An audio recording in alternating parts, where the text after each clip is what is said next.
Air India का Boeing Dreamliner 787 B के 12 जून को अहमदाबाद से लंदन जाते समय क्रैश हो जाने के बाद पिछले 6 दिनों में एयर इंडिया की 83 फ्लाइट्स कैंसिल हो चुकी हैं। कई विमानों में तकनीकी खराबी के चलते फ्लाइट कैंसिल की गई। इन 83 फ्लाइट में 66 बोइंग ड्रीमलाइनर 787 विमान हैं। फ्लाइट रद्द होने से यात्रियों को भारी असुविधा और नुकसान हो रहा है। अहमदाबाद हादसे के बाद डीजीसीए एयर इंडिया के ड्रीमलाइनर की जांच कर रहा है। अब तक 24 ड्रीमलाइनर की जांच हो चुकी है। उधर एयरपोर्ट का मानक स्तर पर न होना भी एयरपोर्ट की सुरक्षा को लेकर सवाल खड़े कर रहा है। एयरपोर्ट पर मानक नियमों का पालन न करना यात्रियों की जान से सीधे सीधे खिलवाड़।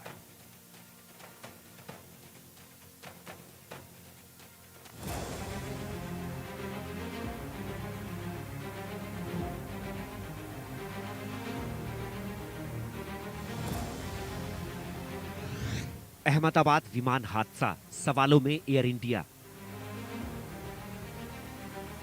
6 दिन में 83 फ्लाइट रद्द, यात्रियों के लिए समस्या विकट। बोइंग में तकनीकी समस्या, जांच में डीजीसीए जुटा। हवाई यात्रा का सपना एयर इंडिया ने तोड़ दिया। सपनों के सौदागर। अहमदाबाद प्लेन हादसे ने सैकड़ों, हजारों, लाखों लोगों के सपनों को राख कर दिया। अहमदाबाद से लंदन जा रहे विमान हादसे में सिर्फ विमान में सवार यात्रियों के ही सपने नहीं जले, सपने जले उनके परिवार वालों के भी। सपने जले उन लाखों, करोड़ों आम लोगों के भी जो हवाई यात्रा का सपना रखते हैं। सपने जले उन डॉक्टर्स के भी जो विमान हादसे में मारे गए। अहमदाबाद विमान हादसे के बाद भी लोग विमान यात्रा कर रहे हैं, अपनी जरूरतों, जिम्मेदारियों को निभाने के लिए, अपनों के लिए, लेकिन भगवान का नाम जपते हुए, ईश्वर से कामना करते हुए कि अहमदाबाद जैसा हादसा उनके साथ न हो।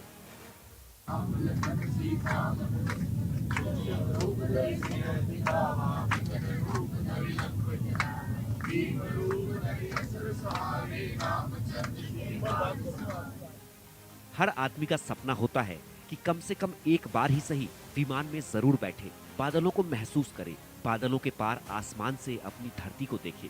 लेकिन एयर इंडिया के बोइंग ड्रीमलाइनर क्रैश ने आम लोगों के सपनों को तोड़ दिया। शौक के लिए अब लोग हवाई यात्रा करने से डरने लगे हैं, अपने सपनों को अपने दिल और दिमाग से निकालने लगे हैं। अब हवाई सफर पर वो लोग ही जा रहे हैं जिन्हें जरूरत है। लेकिन अहमदाबाद हादसे के बाद रोजाना कैंसिल हो रही फ्लाइट्स के चलते यात्रियों को भारी परेशानी हो रही है।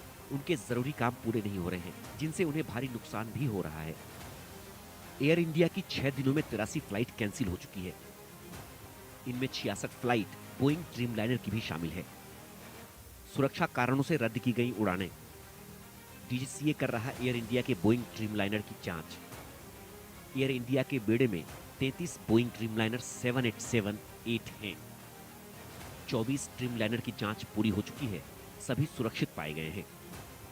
फ्लाइट्स रद्द होने से यात्रियों को भारी परेशानी हो रही है।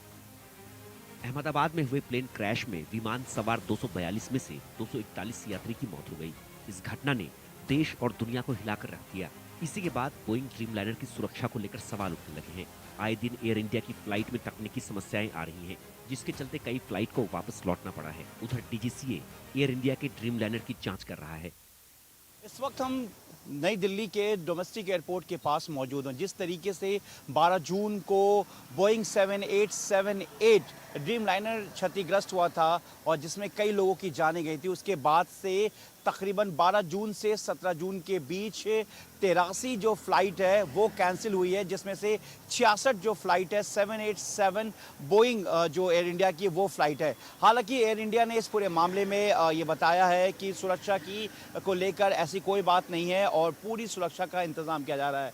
मैं इस वक्त मेहरम नगर के पास हूं और ज़्यादातर जो डीजीसीए के एक रिपोर्ट में ये सामने आया है कि जिस तरीके से अहमदाबाद में 12 जून को जो एयर इंडिया की बोइंग 787 ड्रीमलाइनर जो क्षतिग्रस्त हुआ, डीजीसीए ने ये माना है कि ज़्यादातर जो एयरपोर्ट है वो रिहायशी इलाकों के पास है, जो कहीं ना कहीं सुरक्षा को लेकर एक बेहद अहम माना जा रहा है।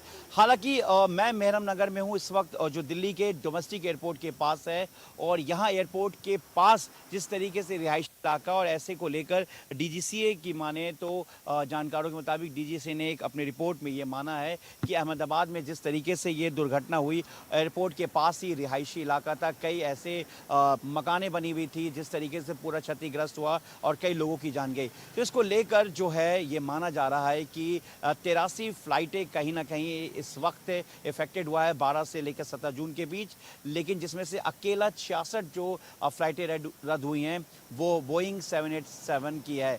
अब जिस तरीके से पूरा ये हादसा हुआ उसके बाद से कहीं ना कहीं डीजीसीए इस पूरे मामले को लेकर सख्त है। डीजीसीए की रिपोर्ट में एयर इंडिया के 33 बोइंग ड्रीमलाइनर 787, 8 और 9 में से 24 प्लेन को क्लीन चिट दी गई है, यानी पैसेंजर्स की सेफ्टी के लिहाज से 24 प्लेन सुरक्षित हैं। अगर ऐसा है तो फिर पिछले 3-4 दिनों में उड़ते विमान में तकनीकी समस्या क्यों आई, ये बड़ा सवाल है। लेकिन ये भी सच है कि एयर इंडिया की फ्लाइट्स कैंसिल होने से यात्री अपने गंतव्य स्थानों तक नहीं जा पा रहे हैं। समय पर नहीं पहुंचने से यात्रियों को भारी नुकसान उठाना पड़ रहा है। अहमदाबाद से लंदन जा रही एयर इंडिया की फ्लाइट 12 जून को एयरपोर्ट के करीब मेडिकल हॉस्पिटल के हॉस्टल में जा घुसी थी। इस हादसे के बाद एक बार फिर एयरपोर्ट की बुनियादी सुरक्षा मानकों पर सवाल उठ रहे हैं। ऑब्स्टेकल लिमिटेशन सरफेस के मुताबिक रनवे के आसपास स्थायी निर्माण या आबादी वाला इलाका यानी रिहायशी इमारतें नहीं होनी चाहिए, जबकि अहमदाबाद एयरपोर्ट इन मानकों पर खरा नहीं उतरता है। अहमदाबाद जो प्लेन क्रैश की जो दुर्घटना जो हुई, ये आप देख सकते हैं मेरे पीछे अहमदाबाद ये एयरपोर्ट है। अहमदाबाद एयरपोर्ट जो है वो यहाँ आप देख सकते हैं, ये सरदार वल्लभ भाई पटेल इंटरनेशनल एयरपोर्ट जो अहमदाबाद शहर के बीचों बीच जो है वो बना हुआ है। तकरीबन 1991 से इस एयरपोर्ट पर जो है वो इंटरनेशनल जो उड़ान है वो यहाँ से शुरू हुई थी। इसकी स्थापना जो है वो 1937 में इस एयरपोर्ट की जो स्थापना है वो जो है वो की गई थी। लेकिन फ़िलहाल अगर बात करें तो जब 1937 में जब इस एयरपोर्ट की जब स्थापना की गई थी, उस वक्त ये अहमदाबाद से तकरीबन 5 से 7 किलोमीटर की दूरी पर ये एयरपोर्ट जो था वो बना हुआ था। लेकिन फ़िलहाल अगर बात करें, ये एयरपोर्ट जो है वो भी फ़िलहाल चारों तरफ घनी आबादी वाले इलाके से गिरा हुआ है। चाहे एक तरफ अगर बात करें जहाँ पर जो फ्लाइट जो है वो लैंडिंग, जो मैक्सिमम जो फ्लाइट लैंडिंग होती है वो इलाका जो अगर बात करें तो वो नोबल नगर जो कोतरपुर अप्रोच है, वहाँ पर ये फ्लाइट जो है वो लैंडिंग होती है मैक्सिमम। और साथ ही साथ जो टेक ऑफ जो मैक्सिमम जो फ्लाइट होती है वो इसके एयरपोर्ट के पीछे का जो इलाका है एयरपोर्ट का, जो कि मेघानी नगर आईजीपी कंपाउंड के ऊपर से होते हुए गुजरती है, जहां से 12 जून को जो फ्लाइट जो यहां से निकली थी दोपहर को 1:38 को, जो अहमदाबाद से लंदन के लिए जा रही थी। और यहीं से एयरपोर्ट के पीछे की तरफ से ही जो बाउंड्री वॉल थी उससे टकराने की वजह से ये प्लेन जो दुर्घटना है वो हुई। और उसमें नीचे की तरफ भी जो बीजे मेडिकल परिसर का जो अतुल्य नाम का जो रेसिडेंस जो इलाका था वहाँ पर गिरी, और बहुत सारे लोगों ने भी इसमें जो है वो अपनी जान गंवाई। अगर मानकों के अनुसार एयरपोर्ट के आसपास आबादी वाले इलाके नहीं होते तो इतनी जानें नहीं जाती। आमतौर पर रनवे की लंबाई के मुताबिक एयरपोर्ट के आसपास 500 मीटर के बाद रिहायशी इलाकों को बसाने और इमारत की ऊंचाई सीमित रखने का फैसला लिया जाता है। आमतौर पर एयरपोर्ट के 500 मीटर इलाके में मल्टी स्टोरी बिल्डिंग का निर्माण प्रतिबंधित है। अहमदाबाद हादसे के बाद पटना एयरपोर्ट पर विमान के परिचालन को लेकर हाई अलर्ट जारी किया गया है। अहमदाबाद एयर क्रैश के बाद अब पूरे देश में एयरपोर्ट्स को लेकर सुरक्षा बरती जा रही है। खास तौर पर अगर पटना एयरपोर्ट की बात करें तो यहां पर हाई अलर्ट जारी किया गया है, क्योंकि पटना एयरपोर्ट की अगर बात करें तो पटना एयरपोर्ट देश के सबसे खतरनाक एयरपोर्ट्स में से एक है। और साल 2000 में, यानी आज से ठीक 25 साल पहले, पटना एयरपोर्ट से ठीक पहले एयर इंडिया का ही एक विमान हादसे का शिकार हुआ था, जिसमें सैकड़ों लोगों की मौत हो गई है। जिसके बाद अब देखिए कि पटना एयरपोर्ट पर, यानी अहमदाबाद विमान हादसे के बाद पटना एयरपोर्ट को लेकर सुरक्षा जो है वो काफी बढ़ा दी गई है और इसको लेकर एक उच्च स्तरीय बैठक हुई, जिसमें एयरपोर्ट अथॉरिटी ऑफ इंडिया के जो यहाँ के अधिकारी हैं वो शामिल हुए, पटना जिला प्रशासन के जो अधिकारी हैं वो शामिल हुए, ट्रैफिक एसपी से लेकर पटना एसएसपी, तमाम जो अथॉरिटीज हैं उनके बीच एक महत्वपूर्ण बैठक हुई है। इसके अलावा जो जानकारी मिल रही है उसके अनुसार पटना जू के जो डायरेक्टर हैं वो भी इस बैठक में शामिल हुए। अब सबसे बड़ी बात है कि पटना एयरपोर्ट क्यों खतरनाक है, ये भी हम आपको जानकारी दे रहे हैं। तो अन्य एयरपोर्ट्स की अगर बात करें और उनसे पटना एयरपोर्ट की अगर तुलना करें तो यहाँ का जो रनवे है उसकी लंबाई बेहद कम है और इसी वजह से यहाँ पर चाहे टेक ऑफ की बात हो या फिर लैंडिंग की बात हो, यहाँ पर दोनों काफी असुरक्षित माने जाते हैं। कई बार हादसे होते होते बचे हैं और यही कारण है कि पटना एयरपोर्ट पर चाहे वो टेक ऑफ की जिम्मेदारी हो या फिर लैंडिंग की जिम्मेदारी हो, काफी एक्सपर्ट पायलट्स को ये जिम्मेदारी दी जाती है। चुनौती क्या है, क्योंकि अगर पश्चिम हिस्से की बात करें तो पश्चिम हिस्से में रनवे की लंबाई जितनी होनी चाहिए वो नहीं है और उसके पीछे की वजह है कि वहां पर कई सारी बिल्डिंग्स हैं, रोड है, जिसकी वजह से एयरपोर्ट और जो ये रनवे है उसकी लंबाई नहीं बढ़ाई जा सकती। हालांकि अब इस पर विचार हो रहा है कि रोड को बंद करके जो ये रनवे है उसकी लंबाई बढ़ाई जाए। भारत में आबादी ज्यादा होने से एयरपोर्ट और रिहायशी इलाकों के बीच की दूरी मानक स्तर पर नहीं उतरती, जबकि अमेरिका में एयरपोर्ट से रिहायशी इलाके की दूरी काफी ज्यादा होती है। अमेरिका के लॉस एंजल्स इंटरनेशनल एयरपोर्ट से शहर की दूरी 26 किलोमीटर है, जबकि John F Kennedy international airport से शहर की दूरी 24 किलोमीटर है। इसी तरह शिकागो ओहारे इंटरनेशनल एयरपोर्ट से शहर की दूरी 27 किलोमीटर है। मियामी इंटरनेशनल एयरपोर्ट से भी शहर की दूरी 13 किलोमीटर है। हर आम आदमी का प्लेन में सफर करने का सपना होता है, लेकिन कोई है जो आम आदमी के सपने पर ग्रहण लगा रहा है। कोई है जो आम आदमी के सपनों से खेलता है। कोई है जो आम आदमी की जान का सौदा करता है, क्योंकि एयरपोर्ट पर कई ऐसे नेक्सस काम कर रहे हैं जो खामियों को बाहर नहीं आने देते। Bureau report, India news. आपने रिपोर्ट देखी और उसके जरिए आपने समझने की कोशिश की कि कोई भी हादसा अपने साथ कई ऐसे रस्सियों को या कई ऐसे सिरों को जोड़कर रखता है जो उस हादसे की असल वजह शायद जांच में निकलकर सामने आ सकती हैं। और वही कुछ हो रहा है इस वक्त अहमदाबाद हादसे के बाद से। क्या एयरपोर्ट के पास तय मानक जैसे स्थितियां नहीं थी? क्या जहाज में किसी तरह की कोई कमी थी? क्या उसका मेंटेनेंस ठीक से नहीं हो रहा था? मेरे साथ स्क्वाड्रन लीडर रिटायर्ड कृष्णा मित्रो इस वक्त जुड़ गए हैं ज्यादा जानकारी के साथ। बहुत स्वागत है स्क्वाड्रन लीडर कृष्णा मित्रो। अहमदाबाद प्लेन क्रैश और उसके बाद हो रही इन्वेस्टिगेशन, ये कौन से ऐसे सिरों की तरफ ले जाती हैं या कौन सी ऐसी लीड्स देती हैं जो इस डेडली एक्सीडेंट के पीछे जिम्मेदार हो सकती हैं? Squadron leader Krishna. पहले तो मेरा नाम कृष्ण मित्रू है, कृष्णा नहीं जी, कृष्ण। दूसरा, आपने बड़ा अहम सवाल पूछा कि जो इंक्वायरीज होती हैं वो किस तरफ जाती है और क्या क्या बाहर आता है। बेसिकली जो इंक्वायरी होती है, एक तो हादसे का नज़ारा देख के जो फिजिकल हालत है एक्सीडेंट के बाद, कुछ उससे अंदाज़ा लगाया जाता है। और दूसरा, जो रिकॉर्डिंग्स होती हैं हवाई जहाज में या जो कलपुर्जों की जो पोजीशन होती है एक्सीडेंट के बाद, उससे अंदाज़ा सटीक लगाया जा सकता है। जैसे कि मैं कहूँगा कि जो आपका कॉकपिट वॉइस रिकॉर्डर है, एक तो वो उसको एनालाइज किया जाता है और दूसरा जो सारे इंस्ट्रूमेंट्स को मॉनिटर करता है, फ्लाइट रिकॉर्डर बोलते हैं उसको।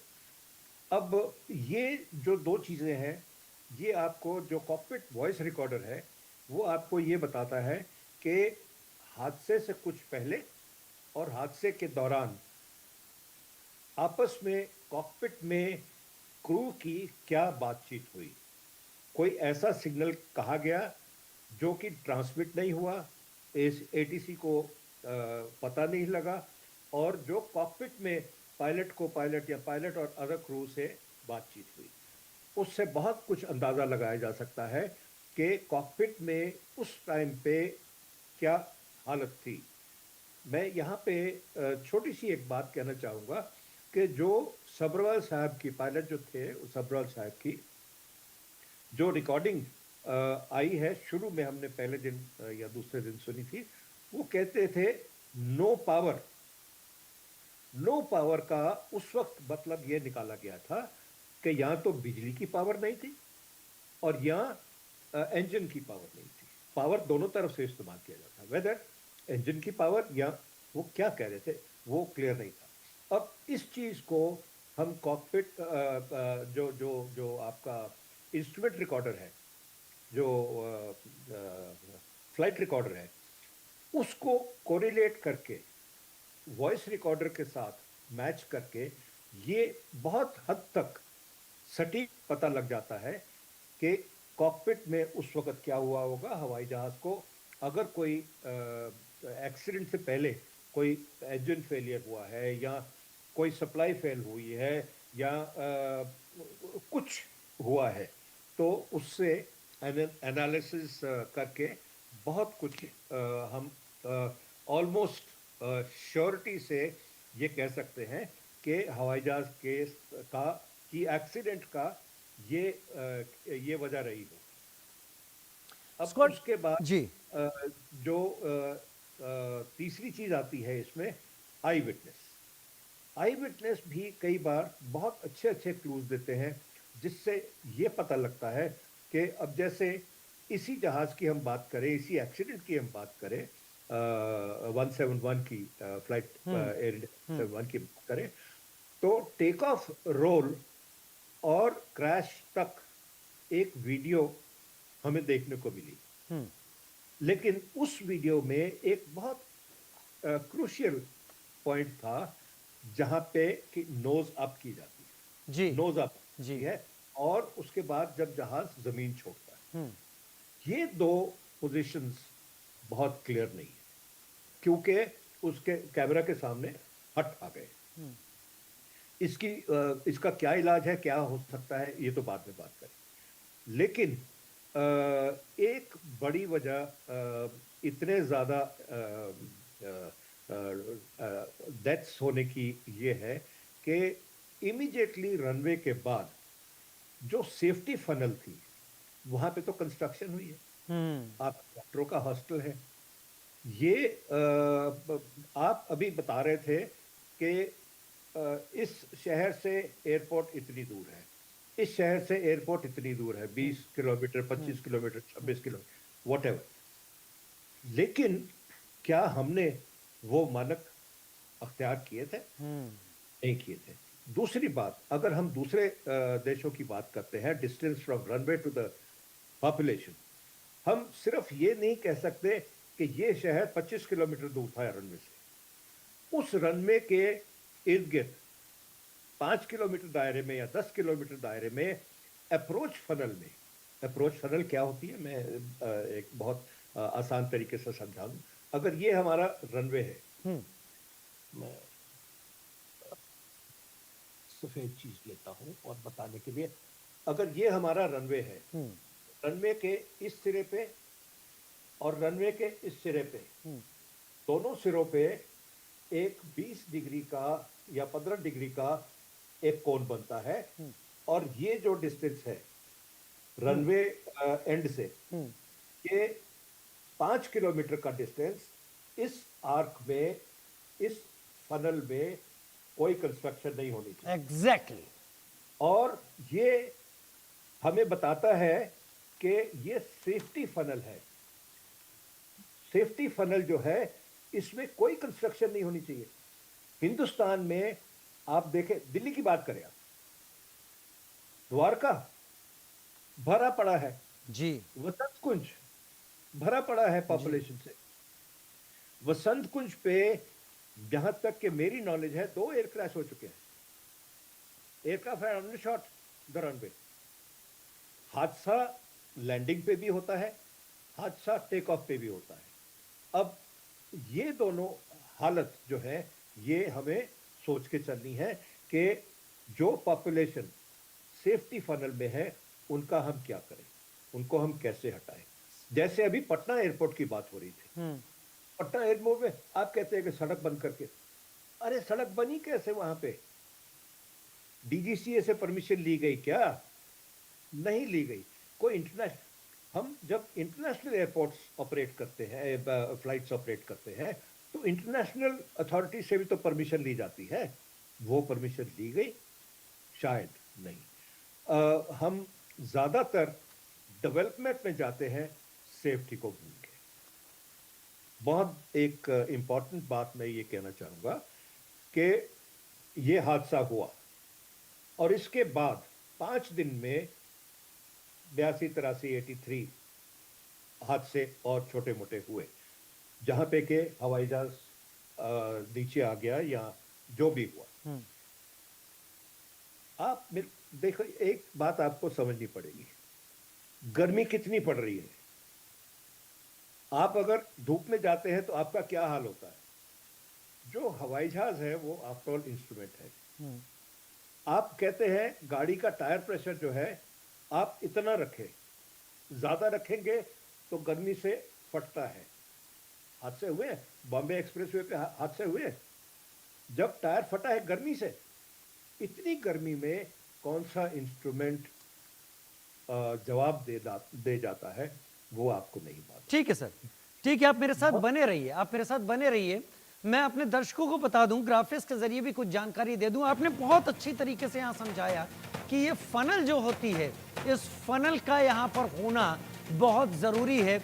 मैं मुंबई एयरपोर्ट की बात करूं तो वहाँ भी, चलिए देखिए, एयर इंडिया विमान के बारे में हम आपको समझा देते हैं। एयर इंडिया विमान के टिकट के बारे में, अहमदाबाद से लंदन तारीख 19 जून 2025।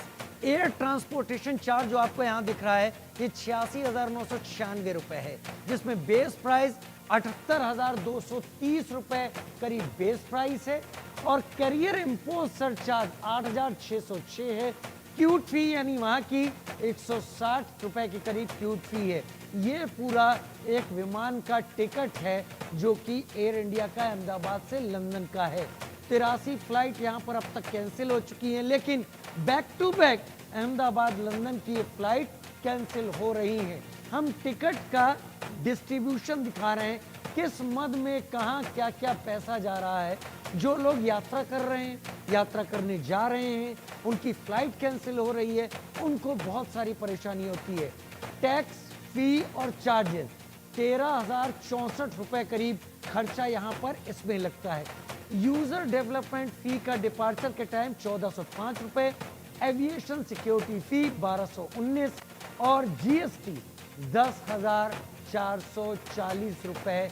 यानी 19 जून की तारीख का अगर टिकट मैं आपको बताऊं तो उसमें कन्वीनियंस फीस 999 रुपए भी इंक्लूडेड है। कुल फेयर करीब जा रहा है 1,01,059 रुपए, यानी अहमदाबाद से लंदन तक का उस फ्लाइट का जिसमें बैठे हुए 241 यात्री नहीं रहे और वो 241 यात्रियों ने कुछ इसी रेंज में टिकट लिया होगा। तो ये आप यहाँ पर देख रहे हैं। मेरे साथ इस वक्त जुड़े हुए हैं इस वक्त स्क्वाड्रन लीडर कृष्णन मित्रा इस वक्त जुड़े हुए हैं। स्क्वाड्रन लीडर कृष्णन मित्रो, आपने बहुत अच्छे तरीके समझाया। मैंने इस बीच में ये यहाँ मैप भी बनाने की कोशिश की है। वो 5 किलोमीटर का फनल, वो मुझे मुंबई में भी नहीं दिखता, क्योंकि मैंने वहां से टेक ऑफ और लैंड दोनों किया है। मुझे दिल्ली में भी नहीं समझ में आता। मैं और भी कहीं जाऊं तो शायद और किसी एयरपोर्ट पर हो, लेकिन नहीं दिखता। लेकिन जब इतने सारे चार्जेस लिए जाते हैं किसी एक पैसेंजर से, तो ये चीजें तो मैंडेटरी हो जानी चाहिए। मैं तो सरकार से मैं ये अपील करूंगा इस केस में पर्टिकुलरली कि आप देखिए, एक्सीडेंट होता है, जो लोग मारे जाते हैं या जख्मी होते हैं, आप उनको ग्रांट देते हैं 2 लाख, 5 लाख, 10 लाख, 20 लाख, 50 लाख, जो भी देते हैं आप। इस एक्सीडेंट की वजह से जो कैंसिलेशंस होती हैं उनका आपने टिकट का ब्यौरा अभी बताया, 2-2, 4-4, 5-5, 10-10 हजार रुपया उनको लॉस होता है। वो उनकी वजह से नहीं हुआ, वो इस वजह से हुआ कि फ्लाइट कैंसिल हो गई। मैं सरकार से ये रिक्वेस्ट करूंगा जी कि फ्लाइट ऐसे कैंसिल होती है उनको फुल रिफंड मिलना चाहिए जी। उसमें कभी नहीं नॉन रिफंडेबल। अब वो नॉन रिफंडेबल वाली बात मेरे हिसाब से गलत है, ये नहीं होनी। बहुत कुछ ऐसा है जो कि पैसेंजर्स के लिए सोचा जाना जरूरी है, और कोई भी हादसा स्क्वाड्रन लीडर कस्टम मित्रों कई सारे जवाब अपने साथ रखता है और कई सारे बेटर करने के मौके भी सामने रखता है। उम्मीद है इसका इन्वेस्टिगेशन कॉकपिट वॉइस रिकॉर्डर और फ्लाइट डाटा रिकॉर्डर से एग्जैक्ट पिन पॉइंट समस्या को सामने ला देगा। बहुत शुक्रिया मेरे साथ आप जैसे सीनियर ऑफिसर्स का जुड़ना और ये एक्सप्लेनेशन सामने रखना है। छोटा सा ब्रेक, जल्द हाजिर होते हैं।